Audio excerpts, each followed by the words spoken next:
What's going on? We back. Boston Clinic and more. Y'all know what it is. Your boy CJ Goodfellow back with another one. Speaking on some Regis Prograis, man, and untested and unproven. You know what I'm saying? Even though the Ring Magazine has him ranked at number 1 and Josh Taylor ranked at number 2, and for the top 140-pound fighters, both don't have a major title, and that just shows you when people say, well, AJ has 3 or 4 belts, and that don't mean nothing. That don't mean you're the best in the division. You know, it don't, and this is showing it here. But I hear a lot of people saying that, you know, basically already pre-anointing Regis Prograis to, you know, be the greatest fighter in his division right now. And, you know, with Mikey Garcia getting out the division and Broner, you don't know what he going to do, and Crawford leaving up out of there. I mean, you know, it really ain't a lot of talent there, you know. Will Regis Prograis, you know, do the same thing Terrence Crawford did, is beat a whole bunch of, you know, subpar competition or mid-level competition, and will he do that? And then just, you know, come off clout and then go for 147 pounds? I mean, he does have Josh Taylor there. That's the guy with only 13 fights with 11 knockouts, I believe. It's to be seen if he's going to enter the 140-pound World Boxing Super Series tournament. We really don't know if he will or not. I think he's going to chase Jose Ramirez. That could be a mistake if they're not willing to bow down to Bob Arum, and Bob Arum don't put him through them hoops. But Prograis might have to do the same thing Crawford did. You know, whoop everybody, unify the belts, and move on up.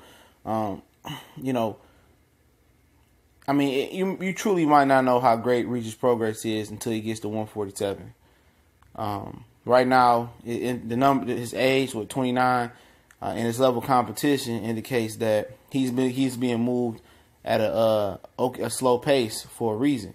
I don't know if it's because he didn't have the promoter at first behind him and Lou DiBella. That might be an issue.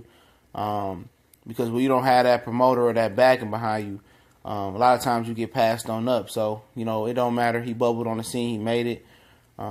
Remember, he's untested and unproven. You know what I'm saying? And that's to say something. When you untested and unproven, you ain't fought great competition, it might not necessarily be Regis Prograis' fault. You know, but that's not... People jump to conclusions thinking he going to be able to just run through the competition, but you never know, especially with guys with a lot of power like that. You know, he got a lot of speed and power, but a lot of power like that, you just really never know until somebody able to take the power and give it back to him. You know, similar to what Lucas Matisse was going through. Matisse had some tough scraps with Alexander and Zab Judah that easily could have went his way. You know what I'm saying? He was knocking out the Mike Dallases and guys like that, you know, at 140. You know, Peterson... He was knocking out those guys, but when he came up against a guy that can not only take it and dish it back and give it back tenfold, and Danny Garcia, you know, life changed for him in that ring at a split moment. It dropped at a dime. It turned on the world's axis that quick. And what you got to remember is, you know, it's a reason why you have step-up fights. It's a reason, you know, it's a reason for that. And I'm not saying that Regis Prograis is the new Lucas Matisse as far as his career going on, as far as he going to step up and get beat.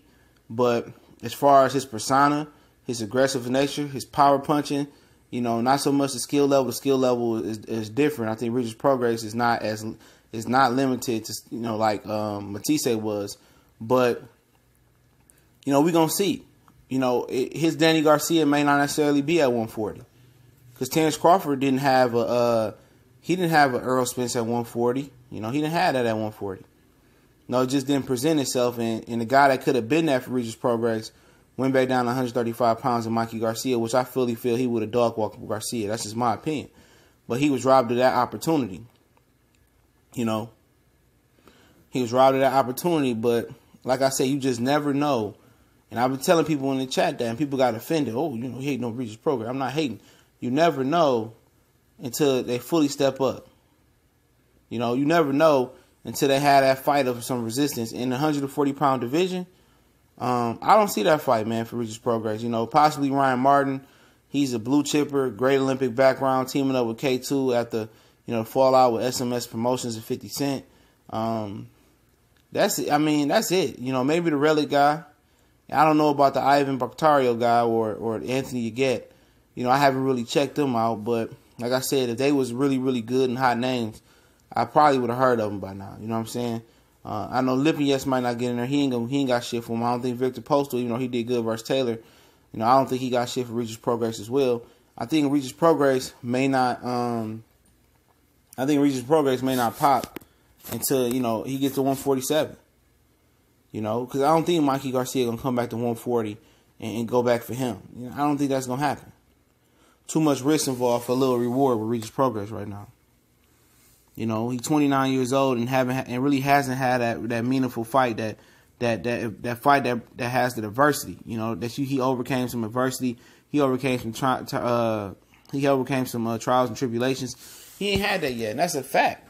You know, we beat Ndongo. He didn't face no adversity versus Ndongo. You know, he ain't fought somebody that can take his punch and give it back to him. And it's always that guy out there. Trust me. People thought that guy wasn't out there for Matisse when he got on that hot streak after the Alexander and Zab Judah fight. People thought that person wasn't out there, but he was. And that's gonna tell you about, you know, Regis Prograis. You know, either he gonna be Matisse or he gonna be, you know, he gonna succeed where Matisse failed at and get past his Danny Garcia and be the real deal. But right now, I think he is the best at 140 without a belt. You know, with the eye test, I think he's the best. It just got to see him, you know, take it on the chops and get in a fight where a guy can box and move and give it back to him and school him a little bit. You know, take him through some tough trials and tribulations in the ring. You know, and I can't give anybody that Goodfella stamp of approval until they go through some trials and tribulations and adversity in the ring. I just can't tell y'all guys that, you know, this is the number 1 pound-for-pound fighter in the world, top 10 pound-for-pound fighter in the world. I just can't do that, man. You know, I can't, you know, until I see Prograis go through some adversity, he ain't getting that stamp of approval.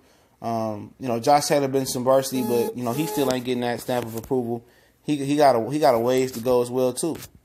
Even though he stepped up in 13 fights, 2 fights in my opinion, with Vasquez and old boy, Victor Postal. You know, but yeah, but I think Regis is gonna be fantastic, man. I like a lot of the game, but it's time. I mean, it ain't nobody there for him. You know, I don't see anybody being there for him that can really touch him other than with the skill level, other than Ryan Martin in that tournament. I think Relic, he plays right into his hand. He gets stopped as well too, and I think Regis Prograis won't be legitimate until he moves to 147. Seriously, you know, and that's a fact. That's a fact. Because I don't see nobody at 140, now that Mikey got out there, they got shit for him other than probably Ryan Martin. And I know Ryan Martin hasn't really stepped up, but his skill set, you know what I'm saying? His skill set is nice. His height and his reach is nice. You know, but he the most talented. He probably the 3rd most talented guy at 140 that's in that tournament. Just that I've seen on film. You know, he just don't have the step-up fight like Regis do. And the reason people don't talk about Ryan Martin because he ain't been on TV. Like, he ain't got no buzz, you know, for the most part. You know, he don't have no buzz, so, you know, when people see him fight, when I did the Who Got Next on Ryan Martin, which, you know, when people was like, oh, he really can fight. Yeah, he can fight, man. But, you know, it's the Boxing Clinic of More. It's your boy CJ Goodfellow. Don't forget, me, the Cali, Enigma, and Colossal Sports TV got a joint venture for college sports. The link is in the description. It's called the S1210, College Most Wanted. Check it out, man. We drop a little bit of heat, but when the season get closer, we're going to get the ball rolling. Remember, the Boxing Clinic's on Facebook, Instagram, Twitter. All those links are in the description right now. Hit the drop-down box. You know, get your groove on real quick. Check us out. We do some good work over there as well. We on, subscribe. Hit the bell icon so you know we upload and go live. Been a long day. And also share the videos. Y'all know what it is. One time for the one time. Shout out to the homies in the LDBC. We gone.